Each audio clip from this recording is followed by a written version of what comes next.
Ассалаумағалейкум. Америкада былық туылуы мүмкін. Енді осы тақырып туралы сіздерге аз кем шолу жасай кетейік. Алдарыңызда Серікжан Біләшұлы.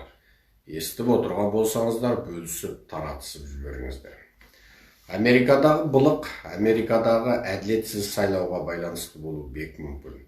Америкада бұл сайлау 2-3 ғасырдан бері тастай қатып қалған берік заңдары бар, өзгермейтін конституциясы бар. Осындай өмірге, демократияға, еркіндікке, теңдікке үйреніп қалған америкалықтар үшін алған кезде, осы жолғы сайлаудың ең басты ерекшелігі әділетсіздігі болды. Әсіресе әлеуметтік желілердегі бұған қарсы айтылып жатқан жазбалар, мен ойлаймын, бұдан ілгері біз көріп жатқан Америка сайлауларында ешқашан болған жоқ.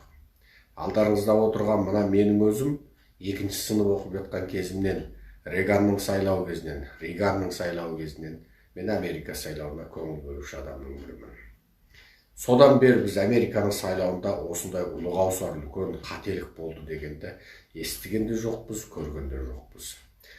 Әрбір сайлауға түсушіге тепе-тең сөз еркіндігі беріледі, бірін-бірі кінәлайды, сұрақтар қояды, сөз сайыстары болады.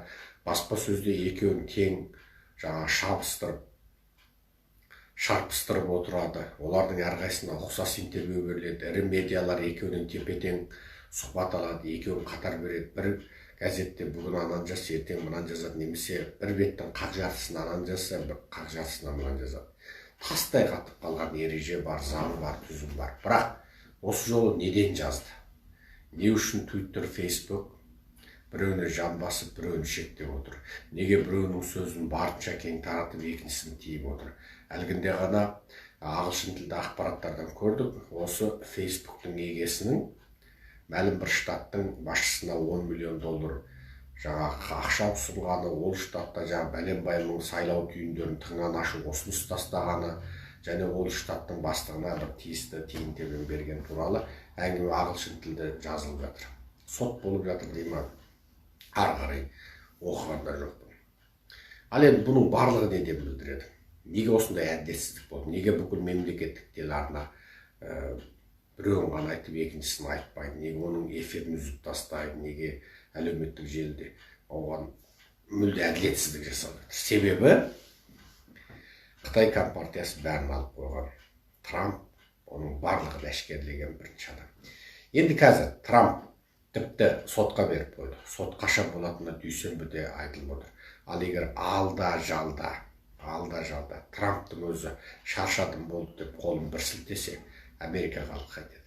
Америка халқы дәл қазір ашынып отыр.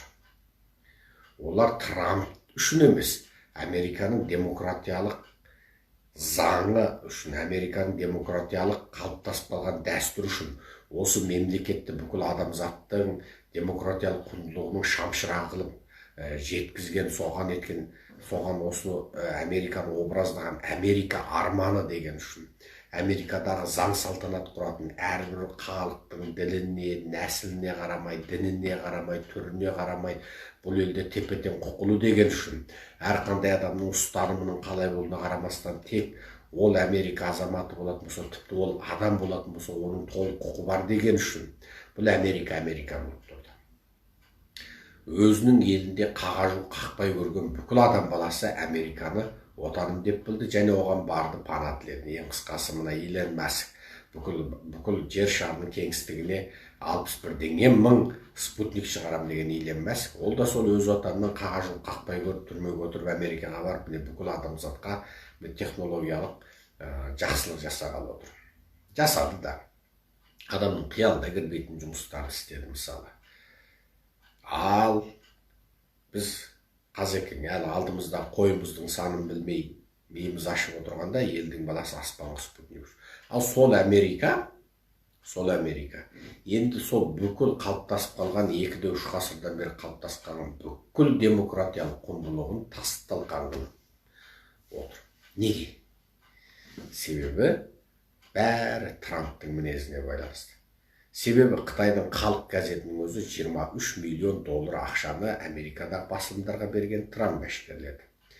Трамптың өзі Америкадағы әлеуметтік желінің егелеріне, яғни олар жарнама арқылы ақша табады, өздері ақпарат арқылы ақша табады. Соған ақша төлеп отыратын Трамп әшкереледі. Трамп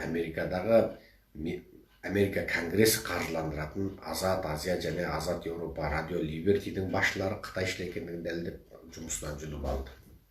Ал енді осының барлығы айналып келгенде ертең олардың жаңа сарысына шөп салады. Енді олар бәрі бірігіп Трампты құртқысы келіп отыр. Ал қазір мысалы Американың қалаларында ереуіл шығып жатыр. Оның арты не болады? Себебі адамдар біліп отыр. Біреу билет тастаса, 3 рет тастаса да қабылданған. Ал енді қазір көптеген жерлерде ақталып жатыр. Біз жаңа техникалық ақау болғандықтан Трампқа тастаған билет Байденге кетіп қалды дейді. Себебі компьютерде тұр жаңағы. Бұны басса анаған кетеді, тыны басса Трампқа кетеді. Сөйтіп билетті қағазды қарайды да компьютерге енгізеді. Қағазды қарайды да компьютерге енгізеді. Компьютер жаңағы оны есептейді. Ал сонда неге қателесіп Трампқа кетіп қалмайды? Неге барлық қателіктер, табылған қателіктің бәрі Байденге беріледі? Неге компьютершіде отырған компьютершілер жаңағы сайлау қағазындағы ақпараттарды компьютерге енгізушілер неге қателесіп тек қана Байденге беріп отырды? Неге бір рет болса да қателесіп Трампқа бермейді? Бұл бір. Екіншісі, қайсы бір штаттағы компьютер бұзылады, тексереді. Соның ішіндегі программа Қытайдікі, ішіндегі бір чип Қытайдікі болған. Ол қалай? Неге Трамп бүкіл Қытайдың тиктогынан тартып WeChat-ынан алысып жатыр?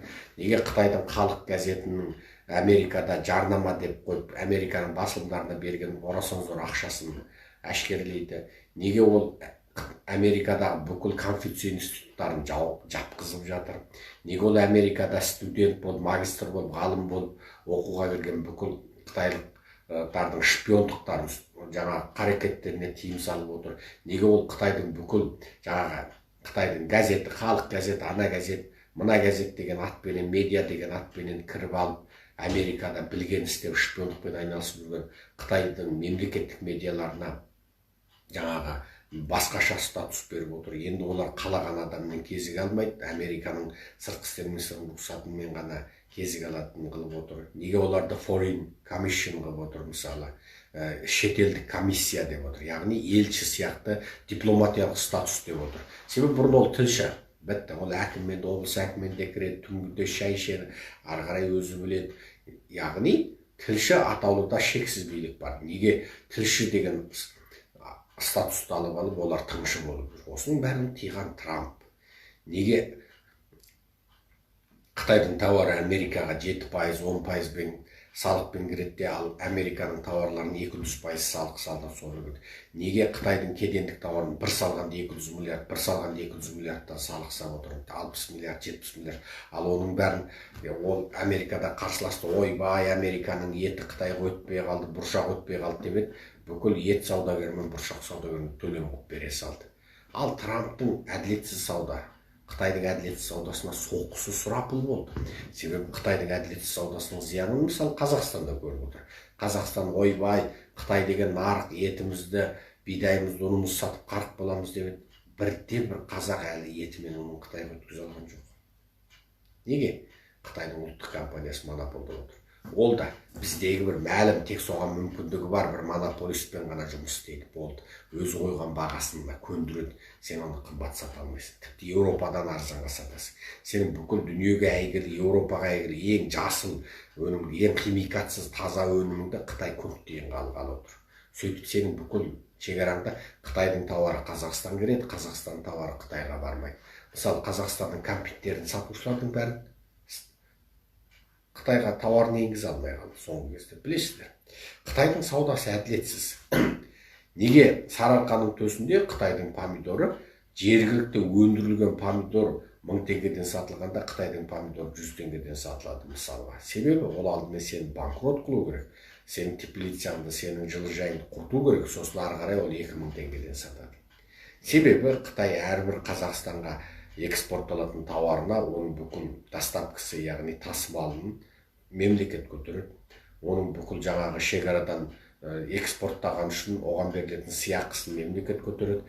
Ең қысқасы сол жаңағы тауар өндіруші, мейлі помидор өндіруші болсын, оның бүкіл шығынын мемлекет көтергенде ол Қазақстанда 0 тиынға тегін таратса да оған мемлекеттен түсетін пайда бар. Бірақ ол сол бағаны арзандату арқылы жергілікті өндірушілерді банкрот қылып, таптаққа құртып болғаннан кейін барып, ары қарай бағаны көтереді. Ал мемлекет оған неге сөйтіп субсидия беріп отыр? Бұл халықаралық дүние сауда ұйымының келісімдеріне қайшы. Ал мемлекет сөйтіп өзінің тауарын Қазақстанға экспорттаушыларға немесе Америкаға экспорттаушыларға мемлекеттік төлем беру арқылы олардың нарықтағы бәсекелестігін арттырып отыр. Сөйтіп олармен ұқсас тауар өндірушілерді банкрот қылып, артынан нарықты монополдатып, басып иелетіп отыр. Енді Трамп ресми түрде жеңілгенін мойындаған күнде де Америка халқы Трамп үшін емес, Американың демократиясы үшін, Американың осы уақытқа дейін сақталған құндылықтар үшін ереуілге шығуға дайын. Тіпті кеше Канадада ереуілді бастап жіберді.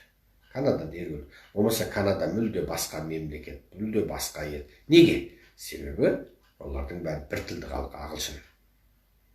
Бәрі ағылшын тілді халық.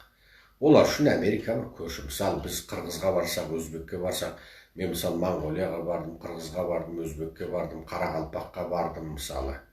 Ресейде татарларды көрдім. Мен бір жат елде жүрген сияқты емеспін. Мысалы, мен Түркияда жүрмін. Осы елдердің барлығы, түркі елдерінің барлығы маған өз елім сияқты сөйлесе, тілін түсінемін.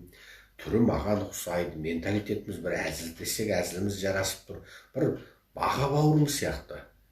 Тура сол сияқты Канадада Американы өз аға бауыр. Мысалы, біз қырғыздармен құдандалымыз, жек жатпыз.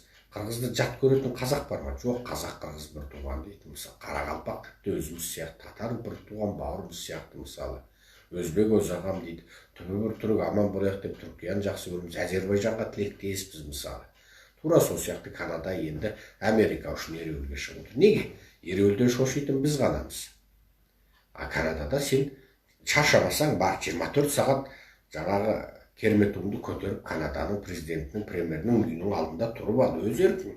Ол ереуілге бола шошып бұтына жіберетін олар жоқ. Ереуілдесе үрейленіп ұйқысы қашып бұтына жіберетін мына диктаторлар ғана, советтік диктаторлар ғана. Себебі олар халықтың оянуынан қорқады, халықтан шошиды. Себебі олар ұры қары болғандықтан, олар ұрлықтарының ашылуынан ана сіміріп отырған, теспей сорып отырған қанынан айырылып қаламын деп отыр. Себебі олар қан сорғыштар. Еуропа, Америкада. Сен өзің шаршап құлақ қалмасаң болды, өзің біл. Айына 30 күн жан бақсы керек болмаса бар, Англияның премьерінің үйінің алдында, Ақсарайдың алдында бар, айғайлап сен тұра бер. 30 күн, жылына 12 ай, тәулігіне 24 сағат тұрасың ба, өзің білесің. Міне ереуіл бастады, Америкада ереуіл бастап жатыр. Ол Трампты жақтаған үшін емес, Америкадағы әділетсіз сайлауға халықтың көзі жетіп жатыр. Америкадағы ақпарат еркіндігіне жаңағы шабуыл жасалған халықтың көзі соған жетіп жатыр. Америкада ешқашан тыйым салынбаған тіл еркіндігіне, сөз еркіндігіне цензура қойылғанын біліп отыр. Яғни Қытай фашистерінің тілге, сөзге жаңағы цензура, тосқауыл қою, фильтр қою тура Америкада қойып жатыр. Яғни Қытайлар ақшасы арқылы немесе өзінің сол жердегі лоббилері арқылы жұмыс істеп жатыр. Міне Америка Қытайдың бір өлкесі сияқты. Әлгінде мен бір ажуа суретті көріп, әлеуметтік желіден түсіріп алып жарияладым. Си Цзиньпин бүйтіп қызыл кілемнің алдында тұр қуанып, Байден және оның көмекшісі бір қара қатын бар ғой, атын есіме тұрмайды. Сол қара қатын екеуі бүйтіп, дәу Қытайлардың бір мекемені ашқанда, сол мекемеге бір мекеменің аты жазылған тақтайша қояды. Қытайдың барлық мекемесінің алдында дәу тақтайша болады, кәдімгі жазылған. Ол тақтайшада бүйтіп жазды. Қытай Халық Республикасы, Америка өлкесі, Компартия ячейкасы деп жазып қойды. Міне. Яғни Америка Қытай Халық Республикасының бір өлкесі деп жазып қойды. Қызыл кілем, анандай кәдімгі Қытайдың дәстүрі бойынша қызыл гүлмен көмкерген, соның жаңағы мына былайша айтқан кезде тақтайды қойғанда құрметтеп сөйтіп кез келген бір жаңа мекеме ашылғанда соның тақтайын ілу Қытайда бар салтанатты сөйтіп өткізіледі. Қызыл кілем жайып, қызыл гүл қойып, айналасына жаңағы тарсылдақ торсылдағын қойып сөйтеді. Ал міне бұл сұмдық. Қайсы күн тағы бір ажуа суретті түсіріп алып жарияладым енді. Мен өзім ажуа сурет сызамаймын ғой. Онда не дейді? Ана Америкадағы жаңағы еркіндік мүсіні бар ғой, ана әйел қолына бүйтіп көтеріп тұрған әйел бар ғой анау. Оны кезінде француздар Англиядан құтылу төңкерісін арнап француздар сыйлаған оған. Қазір соны француздар әзілдейді, кейде шынын айтады. Америка тек соның өзінен бірдеңке 100 миллион доллар табыс табады екен, тек соған барған саяхатшы туристерден.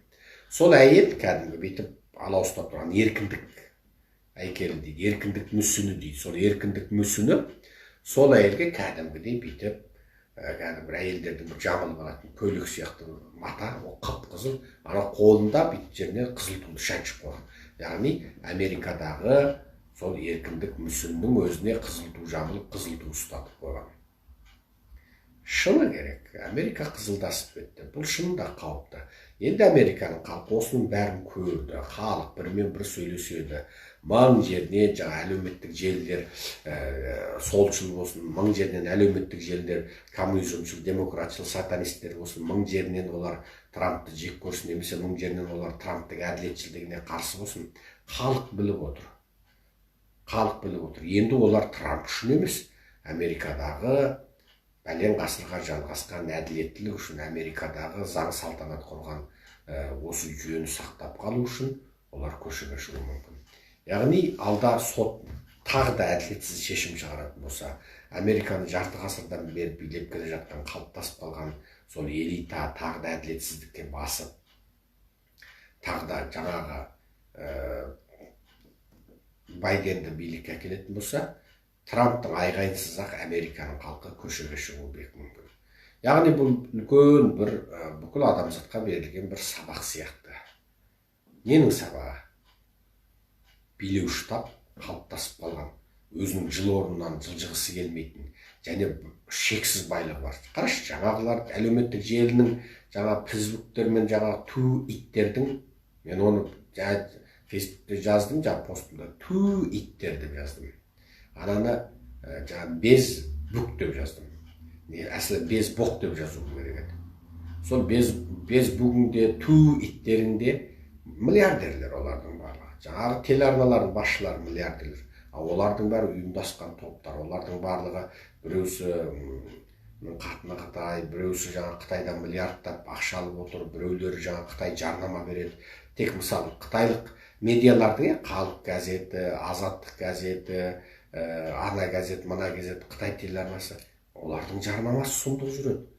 Осы анау 12-13 жылдары Фейсбукте Қытайдың жаңағы орталық телеарнасының қазақ тілді Фейсбук аккаунты жүретін. Кәдімгі қазақша, кириллше жазумен. Мына Қытайда қазақтардың радиосы бар.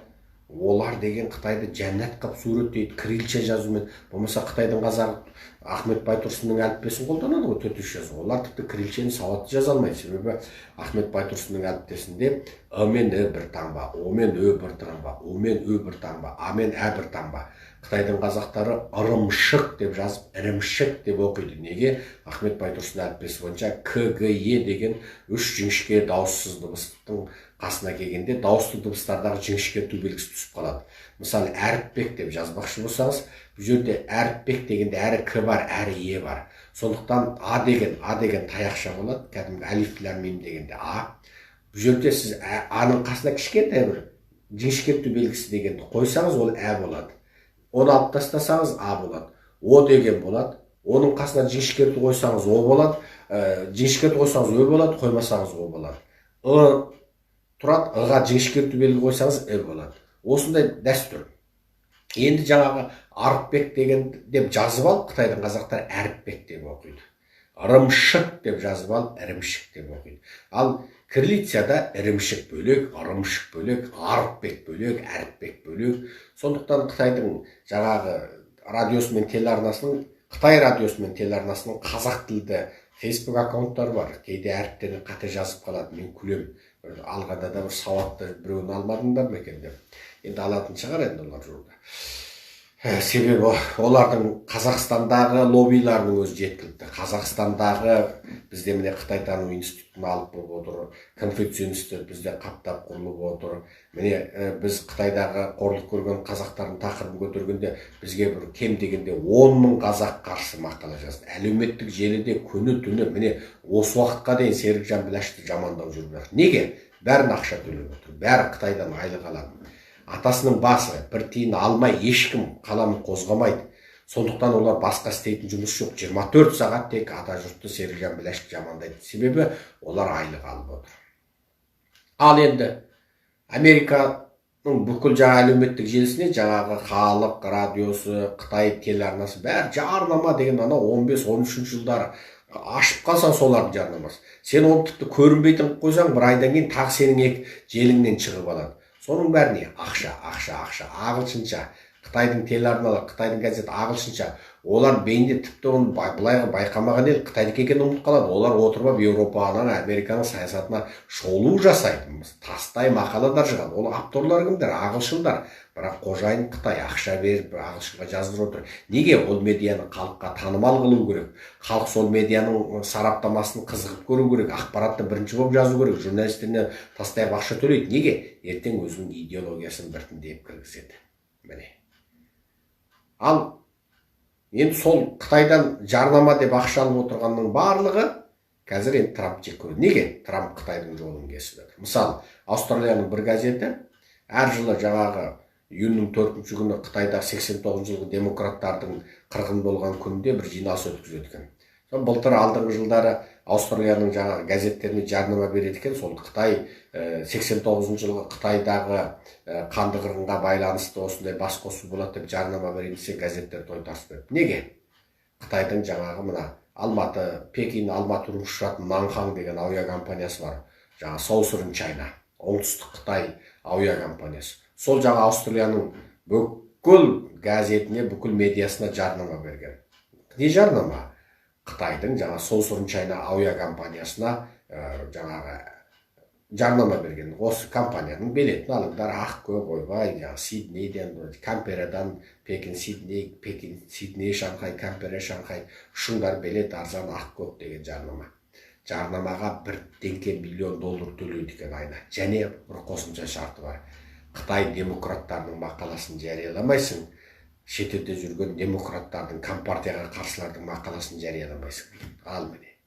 Ақша қалған, жекеменшік, коммерциялық, бірақ сөйтіп демократиялық құндылықтарға қарама қайшы түрде жаңағылардың талабына көніп отыр. Міне, бәрі ақша үшін сатылып отыр. Мысалы, кезінде осыдан бұрын анау Шекербек деген жаңа бөктің егесі Пекинге барып жүгірді. Оның қатыны Қытай, Вьетнамның Қытайы. Пекинде неғып жүгірді? Ол сол бөктің Пекинде бірдеңесін ашқысы келеді. Бірақ Қытай рұқсат бермеді. Ал бірақ артынан олар Шанхайдағы бір жасыл шар дейме бірдеңені істегісі келді. Ал Қытайдың көптеген IT компаниялар олардан алгоритм сатып алады дейді. Мынандай жасап берші программа, ол жасап береді. Мынандай жасап берші, жасап береді. Кезінде Google-дың компаниясының хакерлері Қытайға жаңағы поиск іздеуіш туралы, search engine туралы ақпарат беремін деген кезде Google-дың IT мамандары жұмыстан кетеміз деп әлек салды. Неге? Ақша, Қытай компартиясы заказ беріп тұр. Ақша және жақсы төлейді. Осының барлығы айналып келгенде адам баласы қазір ақшаны деп адамдықтан, демократиядан, еркіндіктен, теңдіктен міне айырылғалы отыр. Себебі жаңағылардың барлығы миллиардер. Кезінде олардың бәрі, сен былай ойлама, басы керемет істейтін адамның бәрін сондай жаңағы аружданды екен деп ойлама. Мысалы, олардың басы IT саласында мықты істеп тұр. Бірақ олар қаншер болуы мүмкін. Мысалы, біреу керемет дәрігер болуы мүмкін. Бірақ ол психологиялық, идеологиялық тұрғынан азғын болуы мүмкін мысалы. Міне, сондықтан бір адамның білімді болуы мүмкін, бірақ оның ары қалай, ұжданы қалай, иманы қалай, адамгершілігі қалай, ол біліммен екі бөлек болады. Білім бөлек, тәрбие бөлек болады. Бір адам керемет ғалым болуы мүмкін, бірақ ол адамгершілік тұрғыдан хайуаннан да төмен болуы мүмкін.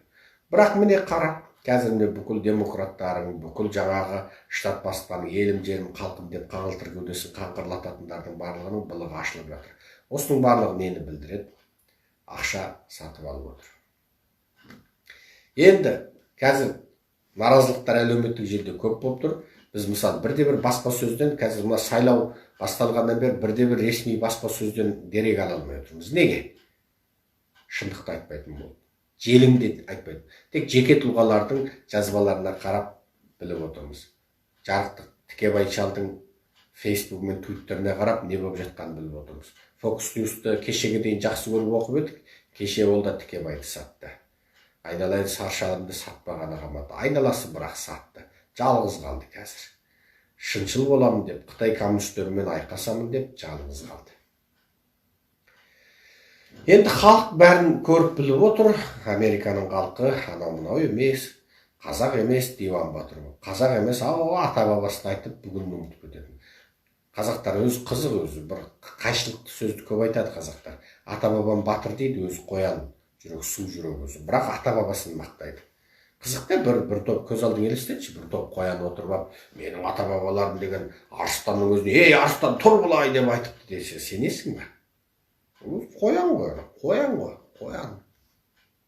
Бірақ біздің баяғыда ата бабаларымыз арыстандарға былай тұр депті, жолбарыстарға былай тұр. Қасқыр көзімі көрмеші кет жары деп айтыпты деп қояндар мақтанған сияқты. Біз отырып деп аңырап, жаңағы мақтана береміз. Ана Батыр бабамның 300 жылдығы, мына Батыр бабамның 500 жылдығы. Бірақ өздері қоян, жүрек, су жүрек, оған қарамайды. Соны көре ме, жаңағы бабаларының бәлен жылдығын өткізетін бейшаралардың бәрі міне Қытайда қазақ ұлтына қарсы геноцид басталған кезде сол батырлардың жылын өткізетін алаяқтардың бәрі үнсіз қалды ғой. Сол мен ойлаймын, сол батырлардың асырап алған баласы ма бір бәлетер. Сонда сенің мына қазіргі түріңе қарап ата бабаңды ойлауға болады. Сен қанмен тұқыммен берілуге тиіс батырлық деген жоқ. Демек, сенің бабаңның батыр болғанда өтірік. Батыр болған өтірік. Ана 300 жылдық, 500 жылдық, бәлен жылдық батыр әкелерінің, бабаларының жылын өткізгендердің бәрі ұлттың басына ең ауыр күн туғанда шықты ма? Демек, оның бәрі далбаса, көбік. Оның бабаларының батыр болғанда сол реклама, жарнама. Егер ол шынайы батыр болса, мына бүгінгі ұрпағы неғып азып тозып кетті.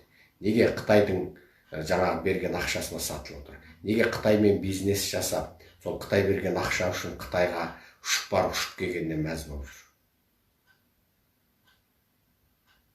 Гап сонда жатыр. Ал енді америкалықтар, олар ата бабам батыр болды деп мақтанбайды. Олар бәлен батырдың бәлен жылдығы деп ас бермейді. Бірақ ол әр америкалық өз заманда өзінің мойнындағы миссиясын орындауға тырысады.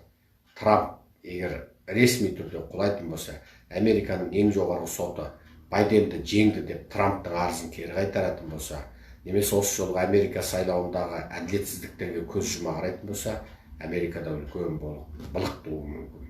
Айтпақшы, жаңа осыдан сәл бұрын Америкадағы үлкен бір жаңағы осы саяси салада, адамдық құқық саласында жүрген бір танысымыз бар еді. Ол тіпті діни салада да жүретін. Сол кісі жазыпты. Енді қиял, бір ойға келген қиялилау сөз деп барып жазыпты. Америкаға екіге жіктелу мүмкін бе? Деп жазыпты. Демек, олардың барлығы мына қоғамның екіге қарай жіктеліп бара жатқанын көріп отыр. Жақсы, қолдаңыздар, лайк басыңыздар. Мен атым Серікжан Біләшұлы. Соңғы кезде бізге хакерлік шабуыл жасалып, мына Фейсбугінде, Твиттерінде, Ютубінде, Гуглінде бізді желіде көрінбейтін қылып тастады. Жалғыз ғана амал осы видеоларымыздың сілтемесін алып, комментарий жазып, лайк басып, 60 апа 70 жездеңізге мынандай видео бар, тыңда деп таратып отырыңыздар. Басқа амал жоқ. Аман болайық, сау болайық. Түннің бір уағы, таң атайын деп қалды Стамбулда. Көзіміз кіртиіп отырса да, осы соңғы жағымды жаңалықты сіздерге жеткізіп отырмыз. Адамзаттың демократиялық өркениетінің, адамзаттың диктатураға қарсы тұратын өркениетінің, адамзаттың адам ретінде өмір сүруіне шамшырақ болған батыстық демократиялық өркениеттің негізі болған, көшбасшысы болған, шамшырағы болған адамдық құқықтың не екендігін адамзатқа өзінің нақты іс-қарекетімен дәлелдеп отырған Америка аман болсын, Американың әділетшіл халқы аман болсын. Жер жүзіндегі біз сияқты, яғни қазақтар сияқты барлық езгі көрген, қорлық көрген, өз аузы өз қолына жетпей, өз байлығына өзі ие бола алмай, құлдықта, қорлықта, қарызға батып, кредитке малынып, бүйрегі іріп, өкпесі шіріп, кедейшілікте, қорлықта, әділетсіздікте жасап жатқан барлық қорлық көріп жатқан халықтар сол демократияның дәмін тататын, еркіндіктің дәмін тататын, адам құсап тепе-тең өмір сүретін, өзінің сөйлеу құқы, сайлану құқы болатын сондай бір бейбіт заманды көруді несіп қылсын. Әмин, бәріміз аман болайық.